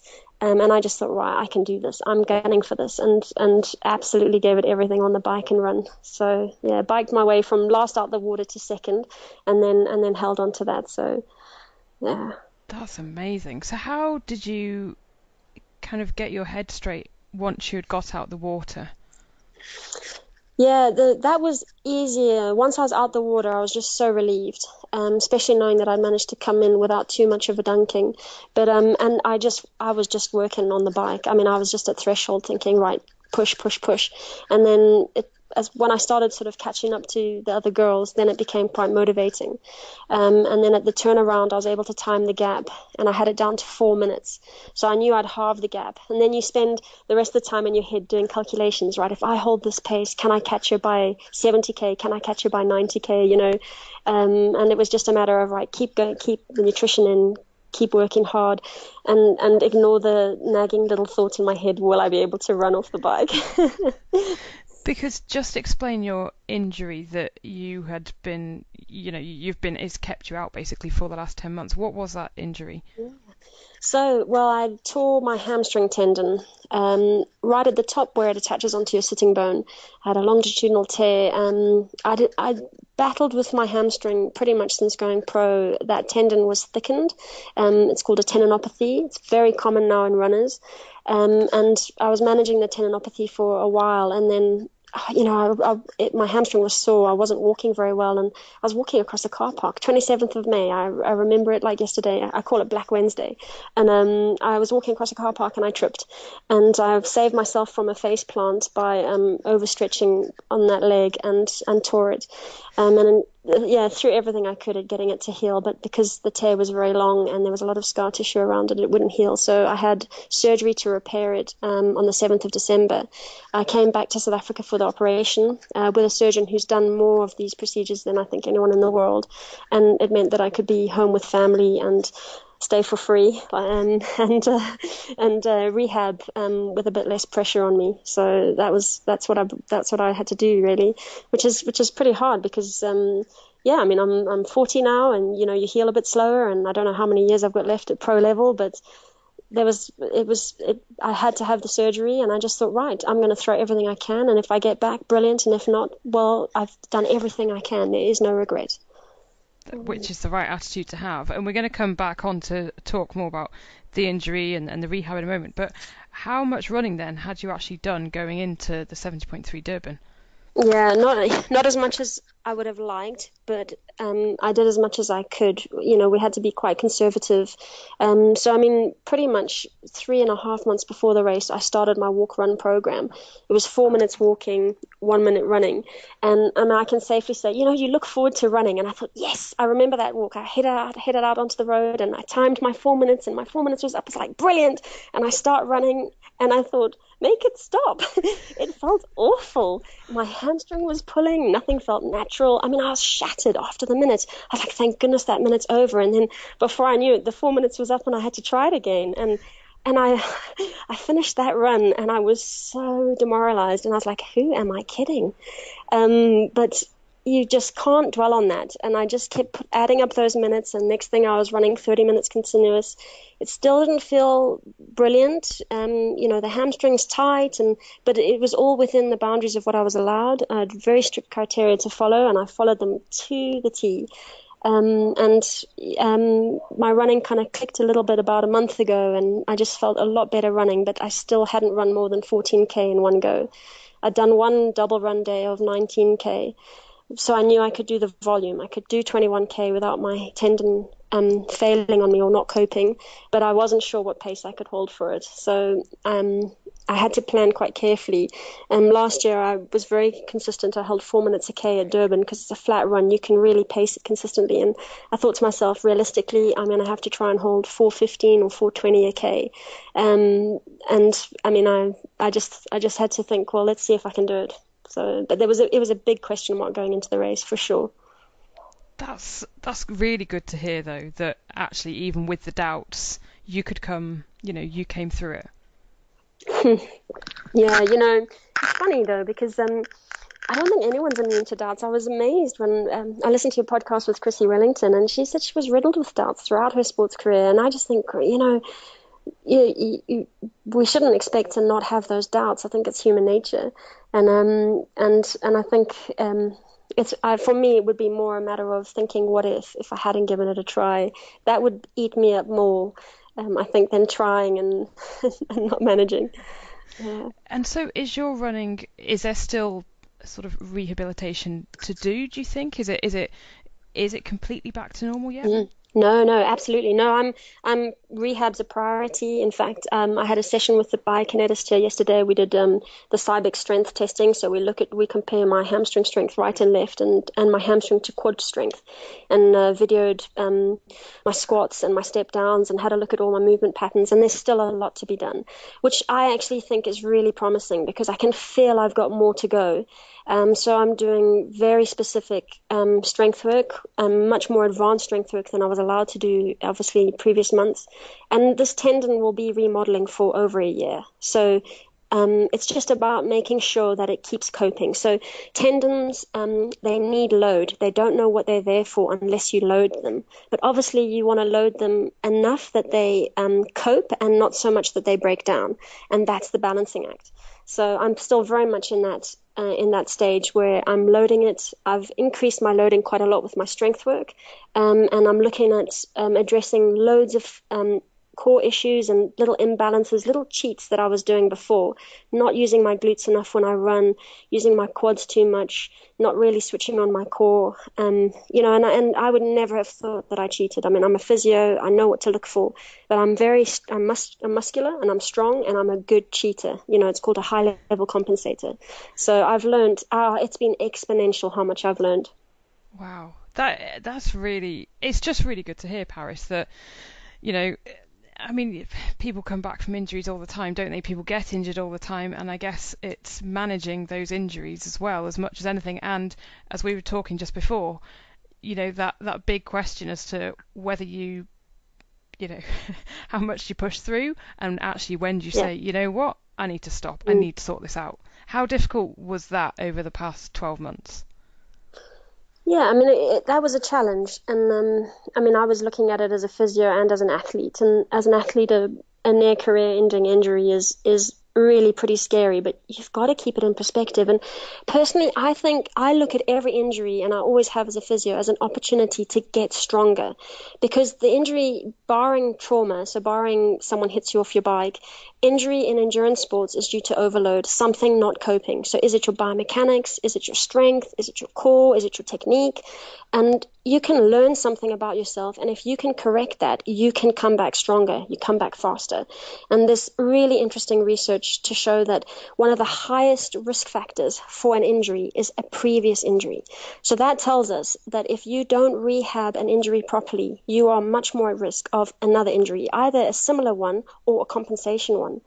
And so many of us, we're just so impatient. We just want to get back to swim, bike, run. And we think swim, bike, run will make us strong enough, but it doesn't, because if you were cheating before, you will cheat again, So I flipped it. I just flipped it on its head, and I was like, right, how can this make me come back stronger? And I've had a really good look at my technique on the bike, at my technique running, been working so hard at that. And I'm 100% sure that if I can just get it right, I will be quicker, I will be faster, I will be more consistent than I was before. But you've got to really see what the injury can teach you, not just rush back to all the other training, put in place the things to try and address how you got the injury, and then keep disciplined with them. For me now, I will integrate strength training and core training into my program. And if I don't have time to fit all of it in, I will cut out a bike, I will cut out a run, I will do my core, because otherwise the bike and run stop. That's probably the biggest thing I've learned. And I think it's such an important thing, especially for age groupers, juggling so many time demands, and just thinking, well, I don't have time for core or for stretching or for yoga or strength work. But I think at the end of the day, if you especially if you're injury prone, you've got to make it a priority, and then you get more consistent and you get better. Which everyone wants to do. So would you advise that people, I don't know, do you think they should get in touch with a strength and conditioning coach? Is it about going on YouTube? If you haven't got a whole load of time on your hands, you might not have, the finances to get someone else on board. Are there particular exercises that you would suggest? It is expensive to get physio or to get input. I realize that, but people do have to turn, they need some out, often you need information from outside to show you, and there's a lot on the internet, and there's a lot you can just learn by reading. If you've got an injury, an Achilles injury, for example, what did someone else with Achilles injuries do? And you can try things or have a couple of sessions of physio or see a strength coach. But I've realized that actually there's a massive gap in the market for this, for quality exercises, because someone would say to me, look, you need to strengthen your glutes, and maybe, for example, I'd go and look up how to do a gluteal bridge exercise, but I'd be doing it using my hamstrings and my back muscles, and I hate that. I hate that even I was cheating, and I should know what I'm doing. And I actually had the benefit of a lot of help from a friend of mine who's a rehab specialist. And I would travel to North London and have sessions with her. And I was amazed at the difference it made, just having someone really give you the cues during an exercise, how to do it right. And between the two of us, we've just thought, right, we want to get some exercises online that people can use to run better and to bike better and to get over classic injuries like Achilles or ITB or this high hamstring tendinopathy, very common now. So I'm trying to put out exercises that will be available for that. A lot of free information, some packages people can buy, but I think it's really hard. Just search for information. Online is probably your best bet, YouTube, but if you can just get expert help, or if it's someone watching you, in fact, the easiest, cheapest thing, just be videoed running. Get someone to film you running, and then chat through with a good runner, someone who knows what to look for, and that can help. And look at pictures of your position on the bike, and what are you doing, or things like that can really help. But I must admit, I've seen that this is a really problematic area, and I would love to contribute to it. And that's something that's come out of this injury. It's one of the silver linings. That I just think, right, I see something I really want to contribute to here. So, but tricky. Parys, I think there'll be a lot of people lining up to to get that information from you. Yeah, I hope it's been a time, from a time point of view, it's been really hard because obviously we've been trying to film all these exercises that I've been using. So I demo the exercise and my friend Kate talks through them, and particularly with the cues on what's wrong and what's right, what to look out for. But we're trying to get them up onto my website, and I guess in the next few months they'll be there. But the big thing, my passion is for people not to be injured, because I have struggled with injury throughout my sports career, and it's really frustrating. And there are so many things you can do to avoid it, and the right strength with good technique, you don't get injured. You just don't. Other than being really silly about too much volume or something. If you've got good technique and enough strength, you won't break down. And I'd love for people to have more consistent seasons than I've had. Yeah. Parys, where will the information be when you've got it then? Where can people come and find it? It'll be on my website, parysedwards.com. We're going to try and revamp my website to put in all this information for triathletes, and I'm going to try and blog as well. Particularly, I've learned so many exercises for hamstrings, particularly for hamstring rehab. So that's my blogs, and the website is where it'll end up. There you have it, people. Parysedwards.com. Parys, I love the fact that you are a physio, yet you have clearly learned so much during this whole process. I have. It has been, in fact, my whole journey since going pro in triathlon has been an exponential learning curve, but it keeps life so interesting. It keeps you humble, but it makes life very interesting. So talk us through the decision basically how you got into triathlon in the first place, and then we'll come on to when you decided to go pro. So when was your first triathlon?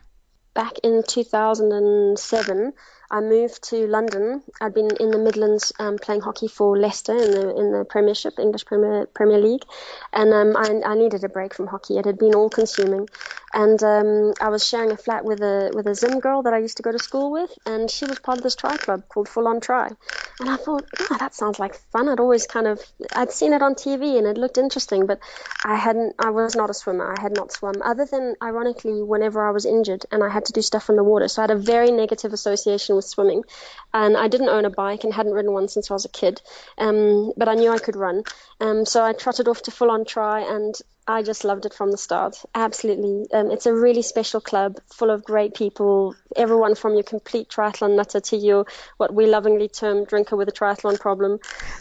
Athlete is part of that club, and I just learned so much and just absolutely threw myself into it. And then did a few of the London League races, or a couple of the triathlons, entered them not really having a clue. First race, I borrowed a tri-suit, a bike, a wetsuit. I mean, everything but barring my trainers were mine. Probably my trainers and my bras, pretty much all I took to that race. And it was at Dorney Lake. It was one of the Eton ones. It was an Olympic distance race, and I just loved it. And I remember getting off the bike and running and thinking, oh, this feels awful. This feels awful. I don't know. My legs are like jelly. And then it was 4 laps. So you really had a good idea what your final time would be. And on the first lap, I looked at my watch and I thought, well, I'm still running really well. Like I wanted sub 40 minutes, and I thought, oh, I'm on for sub 40, and I couldn't believe that I could be running along on these jelly legs and still be running okay. But it was brilliant. So absolutely brilliant. Do you remember how you got on in that first race? Yeah, no, I finished third, I think. I came third, and I just thought, well, I'm not too bad at this. And I'm so competitive, and I've always been very competitive, and for me in races, I'm results driven, or I'd race the clock, and I have to have something to push me. And so after that, I was always keen to try and finish as high up as I could in races, and look at where I could get better. And there was just so many areas to develop. So it was brilliant. It was just a challenge that I just threw myself at. So how did you go about improving your swim and your bike, given that you've said, the run really wasn't a problem? Yeah, so being part of the Tri Club was probably the most helpful thing, because we had training sessions, swim sessions and turbo sessions or club rides. And then and you just learned from people who knew what they were doing, really. And then I was very fortunate, because at the end of I'd done 4 races, and that was almost my first season. I started halfway through the season after the hockey season finished in the summer. So and I qualified for the World Champs the following year in Vancouver. And of course, I didn't know what I was doing. And one of the guys in our club, called Andrew Tong, he was doing his BTF level 3 coaching, and he needed a few guinea pigs. And he picked me. I mean, loads of us applied, and he said, okay, I'll coach you, because you're off to the World Champs and you've only done 4 races, and there's a lot I can do with you. And his coaching had a huge impact, structured swim sessions, and his famous turbo sessions. I mean, he gave me these killer turbo sets, and they just developed my power beautifully. I see a lot of the girls in the tri clubs these days, and they'll do long rides or things like that. They often ride with other girls, so they're sort of in their comfort zone, if you know what I mean. But his turbo sessions, there was nothing comfortable about them. If you do those high intensity interval sessions on the turbo, your power will improve. And ride with guys so that you are eyeballs out in the red for your ride, and you will get stronger on the bike, and things like that just made me improve very, very quickly. So were you a fairly average kind of biker when you started? Because now you are a monster on the bike, Parys. Yeah, the bike. Yeah, thank goodness it makes up for my swim. But the bike's a weapon that I use, and I use it, purposefully. I think I was fairly strong for a girl, without sounding disrespectful, because the hockey, a lot of hockey players come into the sport, and like rowers, we have strong legs. So it didn't take long, put it this way, it didn't take long to get strong on the bike. Yep. But particularly doing interval work, and then just, there's no real shortcut to it. Your cadence and your technique get better. I definitely think I biked like a runner, push down. And so just, with time, with lots and lots of riding, I didn't actually enjoy the bike that much. I used to find it quite hard. I remember my first ride to Windsor and back, and I just thought it was never going to end. But I love the bike has grown on me, and it's taken over, and I love the bike sessions now. I love long training rides, and particularly going to do some incredible riding in Europe in the Dolomites and the Alps. And to me, it's the best way to see the countryside and to see a part of the world. So I don't want to be sat on my sofa right now, Parys. I want to be out there on my bike. Or just once people say to me, oh no, it's I'm not very good on the bike, or I'm nervous, and I just say, just keep riding. And it's one of the incredible how it just sucks you in, because as your technique gets better and the bike becomes comfortable and your handling becomes more natural, you can really enjoy it. That's to me, that's the easiest of the three disciplines to improve at, by the way. I think the bike is very loyal. The more time you put in, the quicker you get. And if you can do interval work, some power work or threshold work, there's no question for me. And because it's the biggest proportion of every triathlon, even when you go from sprint to Ironman, it's the biggest part of the race. So if you want to get a PB, focus on your bike. You can make the biggest time gains there. I mean, to me, that's the logic of it. And do you prefer you're quite a fan of like a hilly courses, aren't you? Yeah, for sure. I mean, I target them, and I think it's because I'm fairly petite. So I mean, my race weight is about 54 kgs. So I have a good power to weight ratio, and I find that I just don't make as much of a dent on a flat bike course against sort of the bigger girls who can just push out a really high top end power and not be tested by gravity. So I'm tactical about it, and I do target hilly races. Yeah. I remember when we started doing the podcast, which is about a year and a half ago, and it would have been winter time, and pretty much every week we were sort of reading out, oh yeah, Parys Edwards again on the podium, Parys Edwards.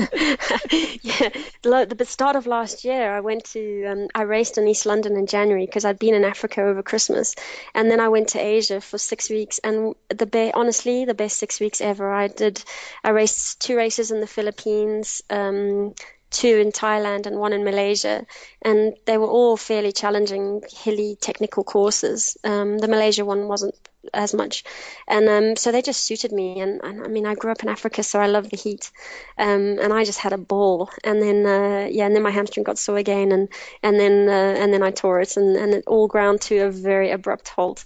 But I was flying so high before that. You really, really were. And weren't you on the podium at every one of those races? Yeah, no, amazingly I was, and I had my first 70.3 win as well, which was Subic Bay, which was so special because, I mean, picture it. I mean, I'd been in that area for 2 weeks because I'd raced Challenge Philippines 2 weeks before, and then stayed in Subic Bay and trained and very close to, well, in the same places where Brett Sutton used to have his camps when he was based there. And it's beautiful for training. And I knew I had come into some really good form, and I'd had an injection into my hamstring. So my hamstring wasn't sore. My running was the best it's been. But I mean, Caroline Steffen was on the start list. Rebecca Keat was on the start list. Beth Gerdes was on the start list. So, I mean, I had no expectations. I was like, right, I want to get on that podium. And then Beck Keat didn't race. Caroline Steffen had the worst vomiting bug ever and couldn't race. She was on a drip the night before. And suddenly the 2 sort of real big favourites were out, and I just thought, I've got a real shot at this race. Like, I've got a real shot at it. I'm going to go for it. I mean, but there were still big names. Belinda Granger, Beth Gerdes, and Emma Billum was racing it. But it was a race that just clicked, and it was beautiful. It was absolutely beautiful, and a very, very special first win. That's great. And and I don't mean this disrespectively, do you think they knew who you were on the start line?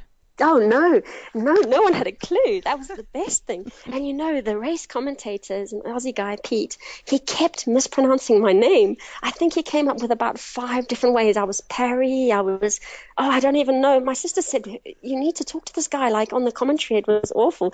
And I crossed the line, and everyone's scratching their heads. And he said to me, well done. I said to him, listen, mate, you've got to say my name, Paris, like the city in France, Paris. And he was like, okay, I've got it. But I love flying in under the radar. Like for me, that didn't bug me one bit. I was happy with that, and I think I have massive respect for the really good girls who are always the race favorites. And how they take that pressure, I don't know. They can have it. I'll stay in the background happily any day, and then come out of nowhere if I can. So you would have been 7 years as an amateur then? Yeah, it was. It was 7 years. And I mean, who turns pro at 38? I don't know. Parys Edwards. Parys Edwards does. This crazy fool. I moved to London when I turned 31 and turned pro when I turned 38. So I had 7 years in the sport as an amateur, and I had utterly no intention of racing pro. It had never occurred to me, never ever. And not even when I won the world champs in Vegas. And then people said, you should go pro. And then I was 35 and I was like, no. Or was I 36 that year, I think? And then the following year, the world champs, the Olympic distance world champs was in London. And I was tired, hey. I was working full time and I was training really hard. I mean, obviously, you just, there's no shortcuts. You have to put the training in to get those results. And I just thought, I've got no life here. I mean, I've been single forever. And I thought, no, time for a break. And I knew that I was too obsessive to carry on in the sport if I hadn't done the training. So to rock up at a race and finish fifth when I know I could have won it, that doesn't satisfy me. So I was like, right, I'm going to carry on with some cycling, do some criterium racing, and just keep fit, focus on one sport, but have a bit of balance. Maybe date someone, maybe novel, have space for a relationship, and just have a bit of life, and finish on a high after London. And that was the plan. That really was. Even after I won London, I was like, nope, this is going to plan. I'm finishing on a high. And thankfully, something happened. I've had to admit to this a few times, but it's ironic because lots of people said to me after London, how are you not thinking about going pro? Why aren't you going pro? Why aren't you going pro? And I was like, no, no, no, no, no. And then I went on a date with a guy I liked, and he had come to watch me race London. He'd been there, he'd seen the win. And he said to me, have you not thought about going pro? Why are you not thinking about it? And because it came from him, I kind of stopped and thought about it. And I left, after that I had to drive. I was in the car for about an hour, and I was in the car thinking, why haven't I thought about this? And then I thought, right, I'm going to knock on a few doors, and if I get the sponsorship, I'll go for it. But I don't want to make myself go into debt over this. So if the opportunity, I'll knock on the door, and if it opens, I'm going to walk through. And I did get some sponsorship out of nowhere. And then I was terrified because then I did have to go for it, and I was absolutely terrified. But and the long and the short of it is that I'm still obsessive, still single, still training hard, but I'm delighted that it went that way. And nothing happened with him. I was going to ask what happened with the bloke. I think the reason he was in my life was obviously to get me on this path, not to not to be in a relationship. But it's really, I blame him openly. I've had this conversation with him since. Like I'm not sure what would have happened if we hadn't had that conversation. It's crazy. It's so bizarre how it all worked out, and literally it was not part of the plan. But I cannot imagine my life had I not done that.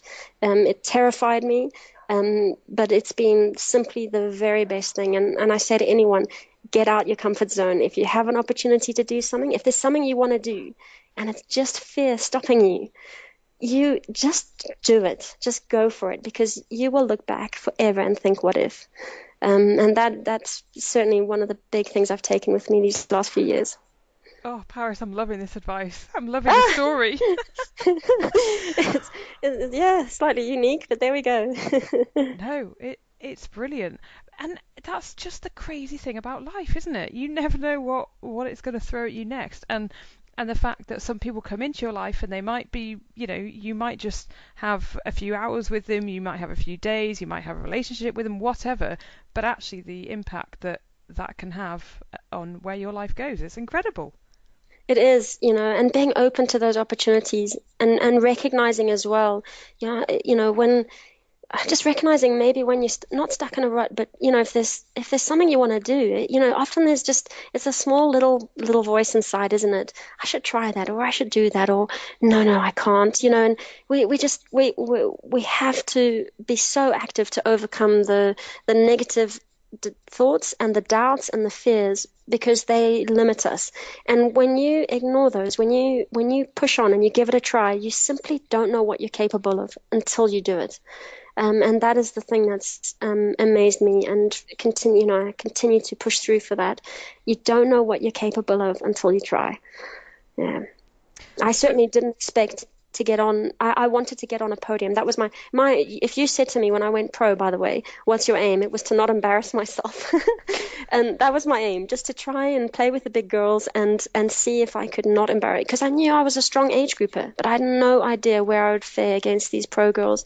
And I never expected to get a win or a podium, and I've had 14 podiums in 17 races, I think now.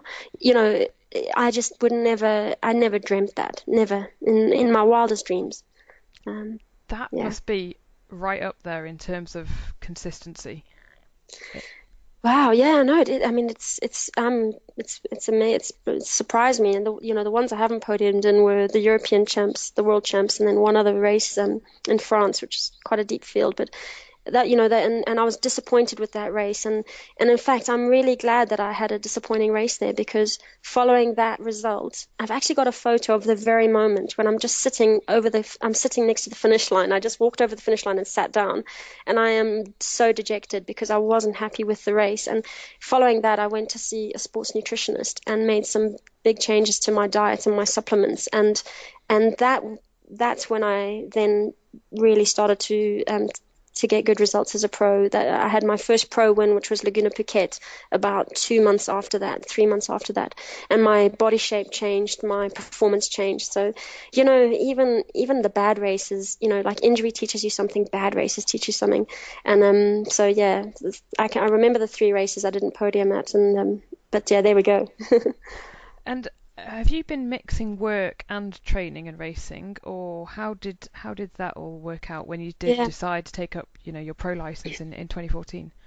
Yeah, no, I've carried on working part-time the whole time, so I didn't get enough sponsorship to quit work fully, and so for 2 years I carried on at a clinic in London, Southfields Physiotherapy, and then this year I've been doing I worked in South Africa while I was here doing my rehab, and then I'm doing some part-time work when I'm in London. So I just have to fit in private work, and then obviously trying to put together this website. It would be lovely to get that off the ground. So for the injury prevention and strength work. So no, I mean I work alongside this, and it's a huge juggle, and I don't always get the time management right. I never have down to an afternoon nap would be an utter luxury. They do not exist in my world, but I do make sure I get 8 hours, 9 hours sleep a night. Because I don't think, if you're putting in that much training and you're not getting the recovery, your body doesn't accumulate the training. So there's just no point. So I make sure I get enough sleep, but the days are packed. So would you be in the pool on a typical day at sort of 6:15, and then, Yep. I don't know, Yep. Talk us through a typical day in the life of Parys Edwards. Wow. So this is the nice thing. There isn't always a typical day, but for example, in London, I swim with a swim squad in Guildford, at Surrey Sports Park, the Guildford City Swim Club. So, and we swim 6 to 8 a.m. So I get up at 5. I drink an extremely strong coffee in the car, and I have a protein shake that I make in a NutriBullet, and then I'll swim for 2 hours, and then depending on what training I've got, I try and get my training done in the mornings because I'm just so tired in the afternoons. So maybe I've got to do rehab and core and a run session, or maybe I'm on the bike sometime, and then in the afternoon I'm either treating people or I'm with sponsors. So I'm sponsored by Investec. I do corporate talks.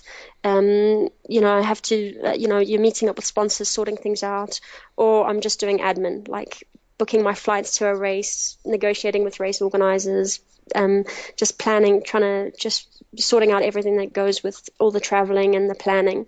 So yeah, it's busy, or fitting in things like seeing the nutritionist or physio, or there's so many things come up. The days are a juggle, but I do try and get my training in the morning, and then fit in work in the afternoon. An early bed. Yes, well, not always as early as it should be, but I'm trying. And so especially when you're getting up at 5 in the morning, you need to be in bed by 9 or 10, no question. So I'm quite I good try at not to failing on that.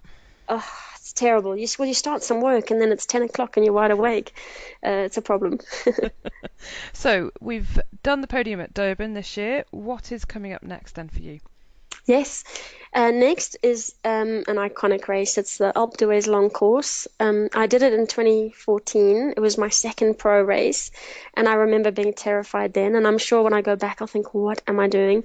But it suits me because it's a bike-heavy course. It's 115 kilometers with a lot of climbing. 3 major cols, the last of which is Alpe d'Huez with its legendary 21 hairpins, and then a run at altitude at the top of Alpe d'Huez. After a slightly longer swim, 2.2k swim in a very cold lake. But it's not going to have a rip current, so I'm good. I am not going to fear a swim ever again, not after Durban. I've only ever heard good things about Alpe d'Huez. It's such a beautiful race. It's an independent race, superbly organized, and you know, people often put it on a par to an Ironman in terms of how challenging it is. And certainly you've got to tackle it a little bit differently to how you would just a normal 70.3. But it's when I went there, I took my road bike and also made a few sort of tactical errors in the swim. So I'm going back with a bit of intel and really looking to take my TT bike actually and just see if I can improve on my time. And I managed to get third at that race behind Kat Morrison and Lucy Gossage. And I mean, that was a dream result for me back then. So, and it still would be, you know, to get on the podium there would be a dream. Yeah, and in fact, I think Goss is racing it this year as well. Yes. So other than that, I don't know the start list. Excellent. Yeah. I love it. You train a bit. You've done some sort of biking together, haven't you and Lucy? Yeah. So it's been a real privilege to get to know Lucy. Her attitude and her mental strength are just simply stunning. And when you look where that girl has come from too, I mean, she posted a picture on Facebook recently of in 2007 when she did Wimbledon as an age grouper, and I can't believe where she's come from. So anyone who thinks that they can't do a triathlon, she did a triathlon and is now one of the most respected pros. I take up the opportunity to train with her whenever I get the chance to, because she's fantastic to train with, and just her energy and her attitude are superb. And I find it very motivating actually. But you will be trying to beat her on the mountain. But I will do my best to beat her. It's going to be interesting because I climb a bit stronger than Lucy. I have more power to smash at a climb, but she's a phenomenal descender. That girl is lethal on a descent.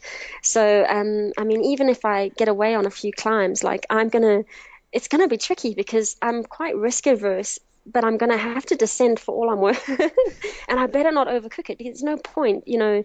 So, it's an awesome rivalry because I want her to have an amazing race. I want me to have an amazing race. And if I'm anywhere near her, you know, I take that as a real positive. But I know Lucy knows that my climbing is my strength. So, but if she's worried about me, I take that as a compliment in the highest regard. Who would be out the water first between you and her?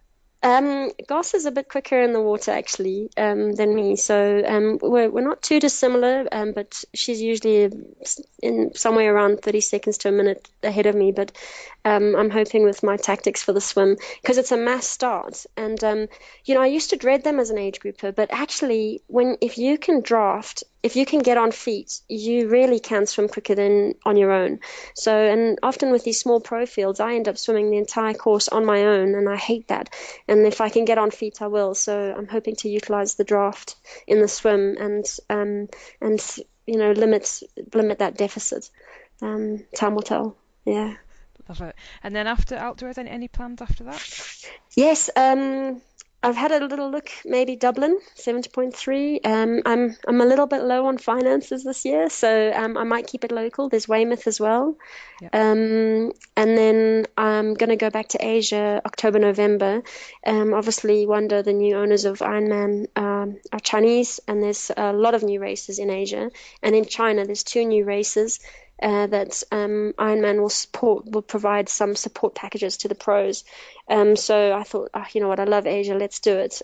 So I'm doing 2 races in China, and then a couple in maybe a new challenge race in Kanchanaburi in Thailand. It's 3 hours away from Bangkok, pretty hilly region, so it'll suit me as well. And then Phuket, I just love Phuket. There's the Laguna Phuket Triathlon, which is usually the second last weekend of November, and then a week later, it's been bought out by Ironman now, so it's the Phuket 70.3, and they are incredible races, but unbelievably challenging bike courses, so they are right up my street. Yeah. So. And Parys, what tips would you have for dealing with the heat? Because you said earlier that you're fine in the heat. How can we get fine in the heat? Quite a lot of us, if it's over 20 degrees on race day in the UK, it's like, oh no. Phuket, it was 41 degrees when I raced there. Stop it. Yeah, honestly, and I mean, people were in trouble. So, I mean, I think there's some genetics or conditioning, but don't get me wrong, like if I didn't do the right things, I don't think I'd survive in heat. And you've got to get your hydration right. So you want to take on enough water and enough electrolytes. You need to do both. Otherwise, you end up with problems either end of the spectrum. Also, in heat, your metabolic rate is higher. So take on more nutrition than you would. I usually have an extra gel. So because you will suffer a little bit more. For me as well, I mean, I drink Coke on the run when the sugar and the caffeine really helps me, but get cold water or ice near the great vessels. So, because that's where you cool down the most. So on your neck and in your groin. So, I mean, I shove ice cubes down my tri-suit. It looks really dodgy, but I let those ice cubes sit next to my groin, and you've got big blood vessels there, and that's what will cool you the quickest. And then wetting your tri-suit as well, because when that evaporates, that cools you. So on the bike, particularly, just water over your tri-suit, and as you don't really feel the heat on the bike usually, because it's more the run that you notice it. But wet your tri-suit as it evaporates. It helps a little bit, and be really super diligent with nutrition. But electrolytes are needed as well. If you know that if your sweat leaves a white residue on you, you lose a lot of electrolytes when you sweat, and you're the person that particularly needs more electrolytes when you're racing. Probably the main tips there, I think. I think they're brilliant tips. Absolutely. And Parys, I'm going to leave it there in a mo, but is there some of the companies that have been helping you on your sort of journey as a pro as well? Do you want to give them a little bit of a shout out? Oh, yeah, thank you.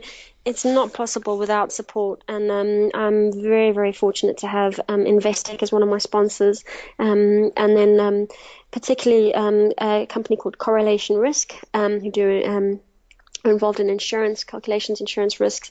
I've become firm friends with that company. It's a small company. I go and do talks. They're all keen triathletes. The head of the company. I mean, I ended up getting that sponsorship because we got chatting after East London 70.3. I was at East London. That's East London, South Africa. I was at East London Airport, and my plane was delayed 2 hours. And this guy was sitting there in the race T-shirt, grinning at me. So I said, "How's it?" And he said, "Well done." I said, "Oh, thanks. How was your race?" And we got chatting, and he was the head of Correlation. His name's Arthur. And I mean, we got chatting, and after that, he sent me an email that night off my website and said, "Look, do you need some sponsorship?" And without their help last year, I wouldn't have been able to afford the year. So Correlation Risk are fantastic sponsors to me, and then a company called MCSP, who are in software solutions, IT solutions, and Samir, the guy that runs that company, he pretty much put together all my sponsorship in 2014, and without him, I would not have gone pro. And every race I send them a message and I say, "I'm here because of you." And so they've been great to me. So, and then I'm very fortunate to have Blue 70 as my sponsors for wetsuits and swimwear. And I am desperately looking for nutrition sponsors and wheel sponsors or anything else, because that is it. Yeah. Well, if anyone is listening and can help out, go to Parys's website, parysedwards.com, and they can get in touch with you there, can't they? Absolutely. Yeah, brilliant. Hi, Rob, Helen, Cup of Tri listeners. My name's Heather Fell. I'm an Olympic silver medalist from the sport of modern pentathlon, and I've been bitten by the triathlon bug since my retirement, competing in my first triathlon last year with the Outlaw Half in Nottingham. And I decided it was about time I did another, and have entered the Holcombe Half over in Norfolk this year. Now, when I entered, I didn't quite look at the map and realise how far away Holcombe is from Devon. Just a 6-hour drive to get there, but it was definitely worth it. I just can't believe how flat Norfolk is. Absolutely stunning countryside, and just not really much of a hill in sight, apart from on the run course. But I will come to that in a moment. Had a absolutely brilliant experience at Holcombe, and the outlaw organisers were just spot on again. I mean, I don't really have that much to compare it to. I've only competed in outlaw events, but both of them have been perfectly organised. And what made Holcombe 10 times better was the fact that the sun was shining, and yes, it was just glorious, brilliant for spectators and for athletes, and it made such a difference. The water even felt warm, and yeah, it was sunny on the bike. There was just a tiny bit of wind, and yeah, it was really hot on the run. So conditions that I absolutely love. A great event, and I really would recommend it to anyone. I was just smiling for most of the way around, and as a result, I think it helped me go faster. I managed to take 12 minutes off my time from last year, so I was delighted. But really close to 5 hours. Just need to take another 1 minute 30 off to break that 5-hour barrier, which is now my goal. Frustratingly though, I finished much lower position than I did the year before, and I think it just happened that there was more strong athletes competing this time. But so I'm trying to compare my time instead of my result, which is difficult because obviously it is a different course, but still delighted, and yeah, just such a brilliant event, really good. So I guess now I need to start looking ahead of what I'm going to do next. But I have to thank Blue 70 for their support with my triathlon again for the second year, and wonderful wetsuit, so thanks to them. And before I go, I really do have to congratulate, and hopefully you'll be covering this week, congratulate Flora Duffy of Bermuda, who has just won the World Triathlon Series in Stockholm. Now, she's one of my friends, and we used to actually train together down at Kelly College when I was training for the Olympics for 2008. And she's worked so hard, and I just can't believe that she's on top of the podium in Olympic year, so really excited about that. But anyway, it's time for me to go and look at my diary and plan what my next triathlon or next challenge might be. And I must say that I'm getting a lot of inspiration from listening to the Cup of Tri podcast. So thanks guys, and keep it up. And that's all we've got time for this episode. Thanks very much for listening. Come and join and listen in next week, where we'll have an interview with Will Clark as he talks to us about his Storming 2:42 marathon and his 5th place finish overall at Ironman Germany. So thanks very much for tuning in. I'm Coach Rob Wilby. Yeah, she was Helen Murray, and she's not here to say that herself this week. And I hope you all have a great training and racing week. Join us again next week. Thanks very much. On behalf of our sponsors, oxygenaddict.com, we are bikehouse.co.uk and triathlonbox.co.uk. And also a big shout out to all our patrons who help support the show. Thanks a lot. Cheers now.